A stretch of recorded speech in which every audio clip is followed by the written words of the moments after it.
প্রচণ্ড রোদ, আমার টি শার্ট ঘেমে ভিজে গিয়েছে। যে স্থানীয় মাজারটা রয়েছে, আমি সেই মাজারে যাচ্ছি এখন।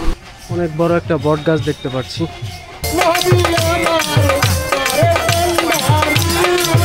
তবে অনেক ভালো লাগছে, অপরিচিত একটা অচেনা একটা জায়গায় ঘুরছি। হ্যাঁ, ভালো আছেন আপনারা? এখানে মাজারের সিন্নি দেওয়া হচ্ছে, দেখতে পাচ্ছেন অনেক মানুষের ভিড় মাজারের সিন্নি নেওয়ার জন্য। এখন আমি রয়েছি হচ্ছে বগুড়া জেলার মহাস্থানগড়। এখানে ঢুকতে 10 টাকা দিয়ে একটা টিকিট কেটে নিতে হয়েছে। এখানে শুধু ধ্বংসাবশেষ দেখা ছাড়া আর কিছুই দেখার মতো নেই। তো আমি এখান থেকে বের হয়ে যাব। এখন অপেক্ষা করছি হচ্ছে 2টা বাজার জন্য, কারণ 2টা বাজলে এখানে জাদুঘরটা খুলে দেয়, তখন টিকিট কেটে জাদুঘরে ঢুকতে হয়। তো যখন জাদুঘরে ঢুকবো, আমি জাদুঘরের সেই নিদর্শনগুলো আপনাদেরকে দেখাবো। আমি এখন জাদুঘরে প্রবেশ করলাম। এখানে টিকিট মূল্য রাখা হয়েছে 30 টাকা। আমি টিকিট কাটার সময় এখানে দায়িত্বরত যে ভাইটি রয়েছে তার সাথে কথা বললাম। তার সাথে কথা বলে আমি জানতে পারলাম যে এটার বাহিরের যে অংশটা রয়েছে শুধু এটা আমি ভিডিও করে আপনাদেরকে দেখাতে পারবো, ভিতরের যে নিদর্শনগুলো রয়েছে সেগুলো আমি আপনাদেরকে দেখাতে পারবো না। তিনি বলেছে যে এটার ভিতরে ভিডিও করা নিষেধ। তো দেখা যাক, আসলে এটার ভিতরে আমি আপনাদেরকে তবুও দেখানোর চেষ্টা করব যতটুকু সম্ভব হয়। এখন আমার এই যে সামনে দেখতে পাচ্ছেন, এটা হচ্ছে মহাস্থান প্রত্নতাত্ত্বিক জাদুঘর। সাইড দিয়ে দেখতে পাচ্ছেন খুব সুন্দর ফুলের বাগান রয়েছে।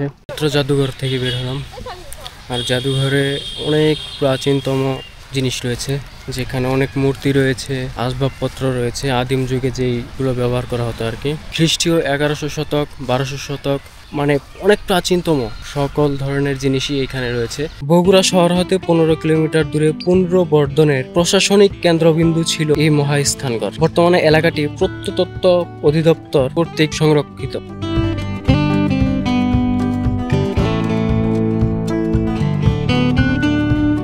এখানের যে স্থানীয় মাজারটা রয়েছে, আমি সেই মাজারে যাচ্ছি এখন। মাজারে গিয়ে সেই মাজারের ভিউ এবং ওইখানকার কিছু ইতিহাস আপনাদেরকে জানানোর চেষ্টা করবো এবং ওইখানকার সৌন্দর্যটা আপনাদেরকে দেখানোর চেষ্টা করবো।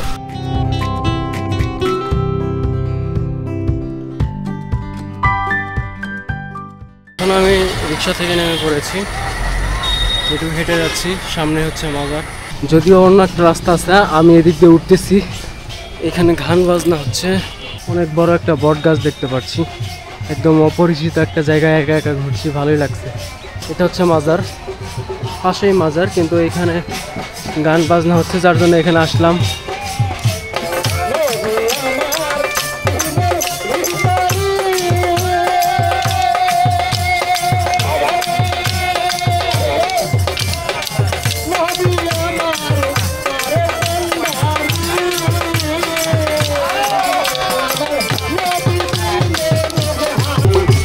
মহাস্থানগড়ের যে জাদুঘরের ওইখানে গিয়েছিলাম, ওইখানের তুলনায় এখানে মানুষের সমাগম অনেক বেশি। এখানে এসে আমি বুঝতে পারলাম এখানে অনেক মানুষ এসেছে অনেক দূর দূরান্ত থেকে। পুরোপুরি অপরিচিত একটা জায়গা, অনেক দূরে চলে এসেছি আজ একা একা ঘুরতে। এখানে বিশাল একটা মেলা হচ্ছে, সামনেই হচ্ছে মাজার। আমি এখন মাজারটাতে যাব। এইটাই হচ্ছে সেই মাজার। এখানে মাজারে খিচুড়ি দেওয়া হচ্ছে, যেখানে অনেক লোকের ভিড় দেখতে পাচ্ছেন। এখন জুতাগুলো খুলে নিচ্ছি, জুতা খুলে এটার ভিতরে প্রবেশ করব। জুতোটা হাতে নিলাম, এর ভিতরে প্রবেশ করলাম। দেখতে পাচ্ছেন খুবই সুন্দর জায়গা। এখন আমি মাজারের ভিতরে রয়েছি, দেখতে পাচ্ছেন মাজারের ভিউ। আপনাদের কাছে কেমন লাগছে এই জায়গাটা অবশ্যই কমেন্ট করে জানাবেন। কিন্তু গরম করছে খুব, আমাকে দেখিয়ে বুঝতে পারছেন আমি খুবই ক্লান্ত। তবে অনেক ভালো লাগছে, অপরিচিত একটা অচেনা একটা জায়গায় ঘুরছি, আপনাদেরকে দেখাচ্ছি ঘুরে। এখানে মাজারের সিন্নি দেওয়া হচ্ছে, দেখতে পাচ্ছেন অনেক মানুষের ভিড় মাজারের সিন্নি নেওয়ার জন্য। এখন মাজার থেকে বের হয়ে যাচ্ছি, মাজার থেকে বের হয়ে মেলায় যাব। হ্যাঁ, ভালো আছেন আপনারা? আচ্ছা, ভালো থাকবেন। ভালো লাগলো, অনেক ভালো লাগলো। হচ্ছে মেলা, মাজারের পাশেই মেলা বসেছে। এই বাসগুলো দেখতে পাচ্ছেন, এই বাস ভর্তি লোক এসেছে অনেক দূর দূরান্ত থেকে, পর্যটকরা এসেছে আর কি। গরমের সময় খুব ভালোই পাখা বিক্রি হচ্ছে মনে হয়।